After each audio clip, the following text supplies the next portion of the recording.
Welcome back, Camp Renovate, for week 2 of our series. I'm Mr. Adrian, and I can't wait to teach you more about music and family. Raise your hand if you've ever been in charge of something. We all have, right? Maybe you've watched your siblings or were the line leader at school, or maybe you got to lead a chant at your sports game. There are many times in life where we get to be a leader.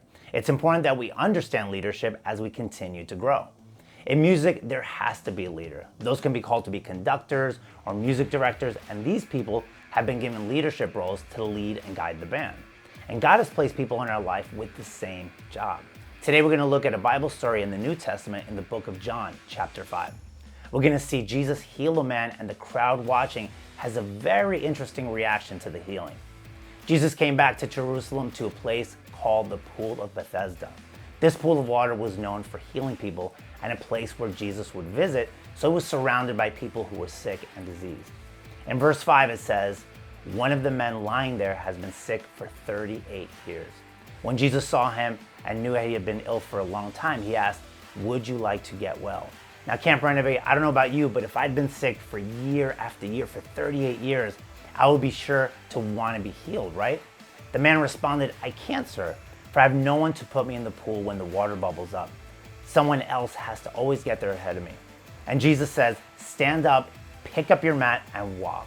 And instantly the man was healed. He rolled up his sleeping mat and began walking. How incredible is that? This man had been waiting for a miracle from the water, and really the miracle worker was looking right at him, ready to heal if he wanted to be healed. That is like our relationship with God. He wants to heal us of our sins, but we have to be ready to accept his gift of forgiveness. There is one piece of the story we need to take a look at. In this time in the Bible, they practiced the Sabbath. Everyone say Sabbath with me. The Sabbath was a day set aside for no one to work. It was a day dedicated to resting and praising God. So the day that Jesus performed the miracle was on the Sabbath. The Jewish leaders mocked and harassed Jesus for healing a man on the Sabbath. And in verse 17, we see Jesus' response, "My Father is always working, and so am I." This made the leaders even more mad because they didn't believe that Jesus was God's son. In verse 19, he continues to explain, "I tell you the truth, the Son can do nothing by himself. He does only what he sees the Father doing. Whatever the Father does, the Son also does. For the Father loves the Son and shows him everything he is doing. In fact, the Father will show him how to do even greater works than healing this man. Then you will truly be astonished. For just as the Father gives life to those he raises from the dead, so the Son gives life to anyone he wants."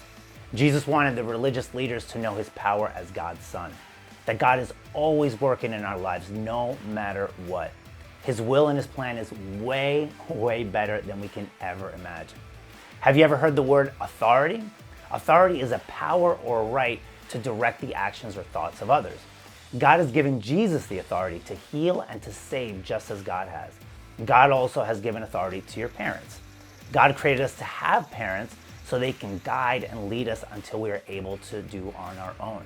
Now, this doesn't mean that parents are perfect. The only person that was perfect was Jesus. So even with the authority from God, our parents still mess up, and that's fine. But as children of God, we are to obey God's commands, and one of those is to honor our father and mother. Now, I know, Camp Renovate, it can be hard and frustrating to honor your parents all the time. But just as Jesus honored God, we can honor our parents. As we talk about parents, that might look different for some of you in the room. You could have grandparents that take care of you, or adoptive parents, or maybe just one parent. But even if your family looks a little differently, we can still trust that God has the ultimate authority, and he has placed people in our lives to guide us and help us. Our bottom line today is that I can trust God's ultimate authority. Now say that with me. 1, 2, 3. I can trust God's ultimate authority. Great job learning today, Camp Renovate. I'll see you guys next week.